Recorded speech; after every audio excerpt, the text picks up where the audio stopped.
U.S. President Trump is shaking up global trade again with his latest tariffs on steel and aluminum coming into effect. The 25% tax. As of this morning, the United States is applying a 25% tariff on imports of steel and aluminum.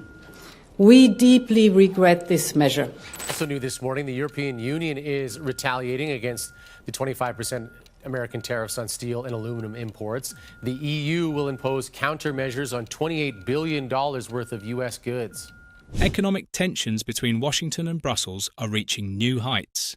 As disagreements deepen over Russia's war in Ukraine and Europe's security policies, a major trade showdown is taking place between the United States and the European Union. The first move came from the US. The decision, which has been discussed since February, is finally being implemented. Washington has announced a 25% tariff on steel and aluminum imports from Europe as of March 12th. US President Donald Trump has begun to take tough economic measures, targeting not only Europe but also America's trade deficit in general. Trump has argued that these tariffs will bring investment and jobs to the US, but Europe has responded immediately. Brussels had already been preparing for such a move since Trump's return to the White House in January. The EU announced a package of retaliatory measures against Trump's tariffs, totaling $26 billion in countermeasures. It is known that the EU's retaliation will be implemented in 2 phases. But how will this economic showdown affect transatlantic relations? Will there be a winner in this tension between the EU and the US, or will the global economy be plunged into a new uncertainty? For answers to our questions and more, here is our video. But first, please don't forget to subscribe to our channel, turn on notifications, and give us a like to stay informed about our content. First, let's analyse the EU's counter-move in detail. The European Union has announced a package of measures to be implemented in 2 phases. The first one will come into force on April 1st. The package covers classic Americana products such as bourbon, jeans, and Harley-Davidson motorcycles, and is worth €8 billion.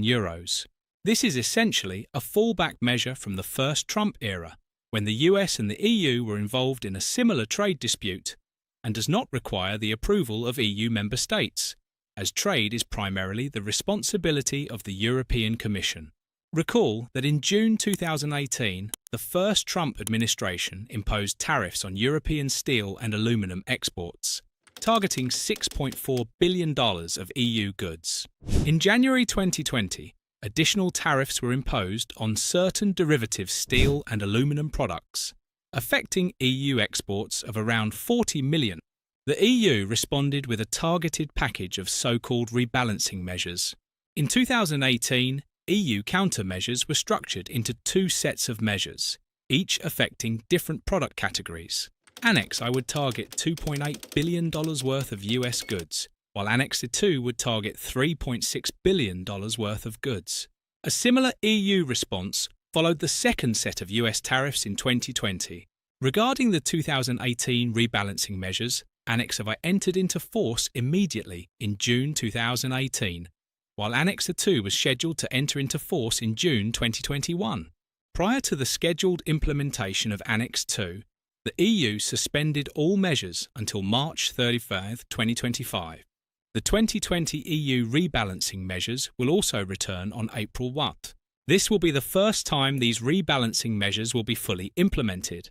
The tariffs will apply to products ranging from boats to bourbon and motorcycles. But the second tariff package, which is proposed to come into force on April 13th, requires a qualified majority of EU member states. This package, worth a total of $18 billion, targets a wide range of US products. Meat, poultry, fruit and vegetables and alcoholic beverages will be subject to retaliation, as well as chewing gum, communion wafers, nicotine vaporizers, and patches and women's dressing gowns. Other products read like an attack on the American way of life. Outdoor clothing, tents, workshop tools and household appliances are included in the retaliations. The package also includes heavy-duty items such as plant machinery, snowplows, and motorcycles.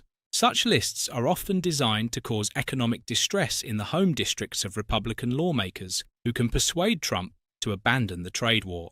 Usually, hard-nosed trade bureaucrats admit that compiling them is the most fun part of their job when they are under pressure. The other is to ensure that the total value of EU measures corresponds to the increased value of trade affected by the new US tariffs. Officials have made striking statements in this regard. European Commission President Ursula von der Leyen described the EU's tariffs as countermeasures in response to tariffs of the same value imposed by the US. Ursula von der Leyen also said that they will always remain open to negotiations. It remains to be seen whether Mr. Trump will consider the option of negotiations. But one thing is clear, the new US-EU relationship will be much more transactional. The second Trump administration will judge European countries not as loyal allies, but as rival negotiators, based on their strengths and weaknesses and what they bring materially to the relationship with the US. In response, the EU and its member states should not rely on the idea of a strategic partnership, but instead seek to conclude a series of agreements. While the EU can seek to maintain and promote the international legal order, including the World Trade Organization-based trading system, it should not expect the US to join this effort. The US approach is likely to challenge European efforts to strengthen the international legal regime and multilateral governance. Nor should European leaders think that the second Trump administration is an aberration. Trump's victory has emboldened isolationist and nationalist tendencies in the US, which will be a significant force over the next few years. The prospect of a Trump presidency has caused much consternation in Europe, and rightly so. The first Trump administration proved hostile to both NATO and the EU, and Trump himself has repeatedly criticised these institutions and many European governments, especially Germany. In his second term, there may be less criticism of NATO because European governments' military spending has increased. Trump seems convinced that his previous criticism has led to this increase, and European leaders will disagree. But one could argue that Russian President Vladimir Putin has been even more influential. But Trump may also calculate that more pressure, including demanding military spending of 3, 4, or even 5% of gross domestic product, could benefit Europe's efforts to further reduce its dependence on the United States. But whichever path he chooses towards NATO, Trump is likely to continue his opposition to the EU.